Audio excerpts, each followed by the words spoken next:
Hi those mates! This is me, Chami.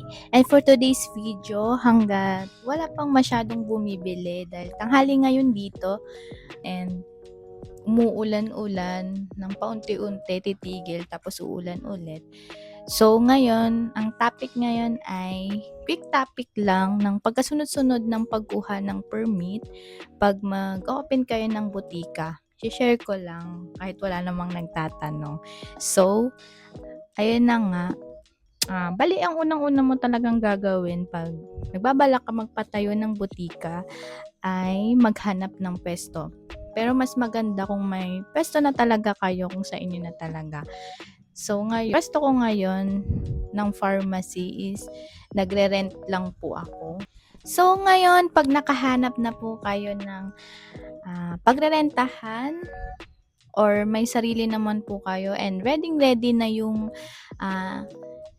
investment nyo na money, kung magkano yung i-invest nyo. Yun na, magpo-proceed na tayo sa pagkukuha ng mga permits. Itong i-share ko, ito lang yung pagkasunod-sunod na makakatulong sa mga nag-uumpisa pa lang, lalo na yung mga beginner tulad ko na walang kaalam-alam kung ano ba talaga yung uunahin, kung ano ba talaga yung pagkasunod-sunod, ano yung mabilis makuha or yung matagal. So, let's start. Unang-una talagang gagawin or ang unang-una nyong kukunin, by the way, lahat naman to pinaprocess online pero may mga ilan na pupunta ka talaga sa mismong branch. So, ang unang-unang mong kukunin ay ang DTI. So, syempre, once na magpuput out ka ng business, especially ang pharmacy, syempre, iisipin mo kung ano yung pangalan. Syempre, yung unique kasi doon makikita kung may kapareha ka pala or ano. Kaya yung iba, yung mga name nila yung ginagawang name nila ng pharmacy nila or yung mga initials or something. So, yun. Pag nakaisip ka na noon, syempre, para makuha mo yung DTI mo and ma-check lahat yung green, mabilis lang yun. Online lang din. One day lang din na nakukuha. Nag-apply ka ngayon sa online, makukuha mo rin ngayon. Basta wala kang maging kapangalan ng business. So, ang next naman, nakukunin mo ay tinitingnan ko baka may ang next nang nakukunin ay barangay certificate kasi basta yun, barangay certificate kung saang barangay mo ipuput up yung pharmacy mo.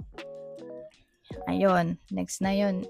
Within this day din yun, may mga onting requirements lang sila na ipinapapasa. Pag na-comply mo naman yun,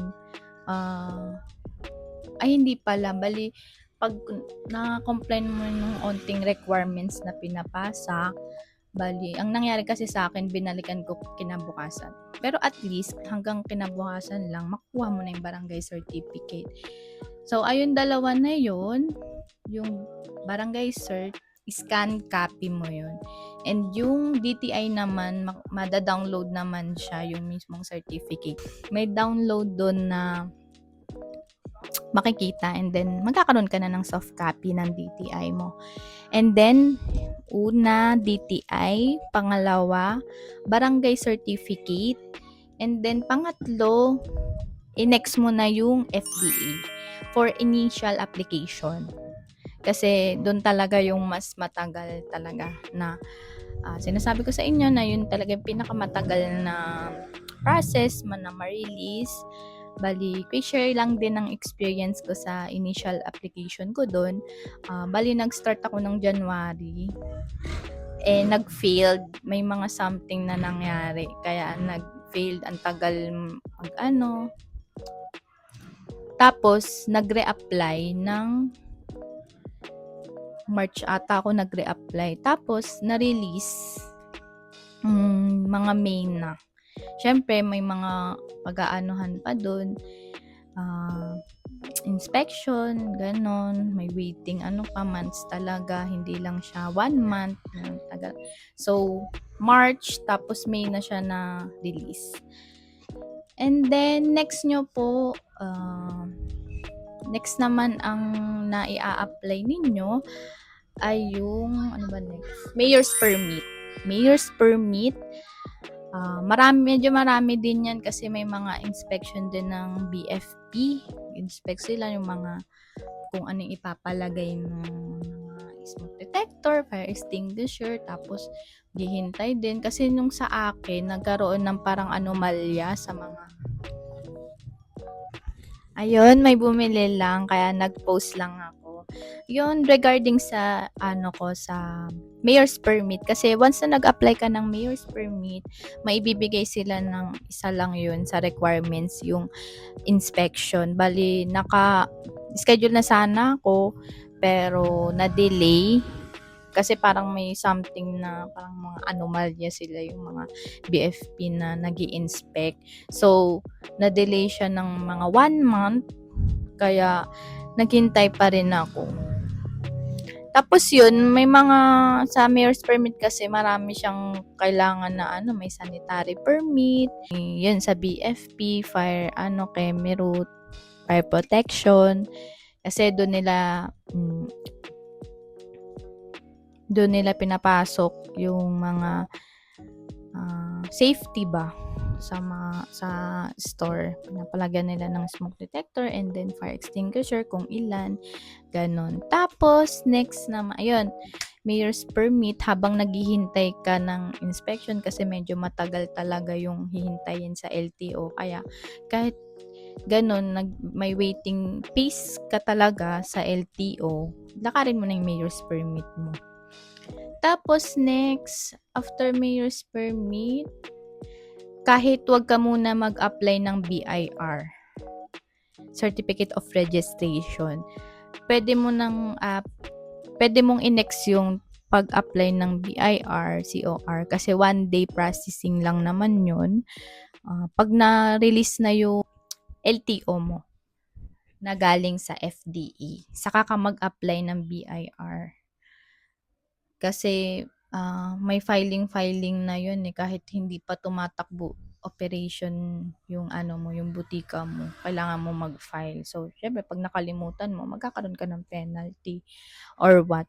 Kaya yun yung advice ko na ihuli mo yung BRR. Kasi yung COR, like yun, mga BIR, tapos yung may COR, nire-require lang yun once na start na kayo ng mag-order ng mga initial stocks nyo sa mga supplier. Kasi isa yun sa hinihingi nila, mga COR, or kung ongoing pa, pwede mong ibigay mo ng TIN number. Pero, madalas, certificate of registration yung hinihingi nila kasama ng LTO na legit ka talaga na butika.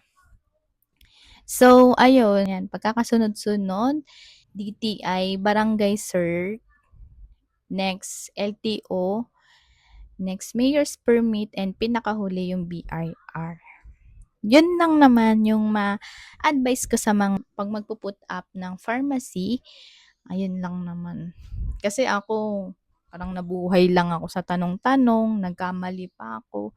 Kasi na-apply ko agad yung BIR ko. So, yan. Sinishare ko lang yung mga knowledge ko and then yung mga experience ko din and para maitama nyo sa mga gusto pa lang mag-apply ng mga permits sa pagbubotika. So, ayan yung mga permit, papakita ko. Ayan, umuulan. Then, dito nakalagay yung mga permits ko. Yan, DTI, COR, business permit, sanitary. Kasama yan sa mayor's permit. And then, BIR, tapos yung board cert mo. Siyempre, pag pharmacist, pag magbubutika ka, kailangan talaga yan. May pharmacist ka or kung mas maganda kung yung owner is pharmacist na rin para ma-comply mo agad yan. Tapos, andito yung mga matatagal. Ayan, license to operate and then mayor's permit. Ayan lang naman, guys. So, that's all for today, guys. Bali, ito lang muna yung may share ko and kung may mga gusto po kayong malaman or kung gustong itanong, pwede kayong mag-comment sa mga video ko and gagawan natin ng video. Sasagutin ko yung mga gusto nyong malaman. And thank you for watching, Kados Mates. Please like and subscribe na din sa YouTube channel ko para sa mga updates and mga panibagong video like this.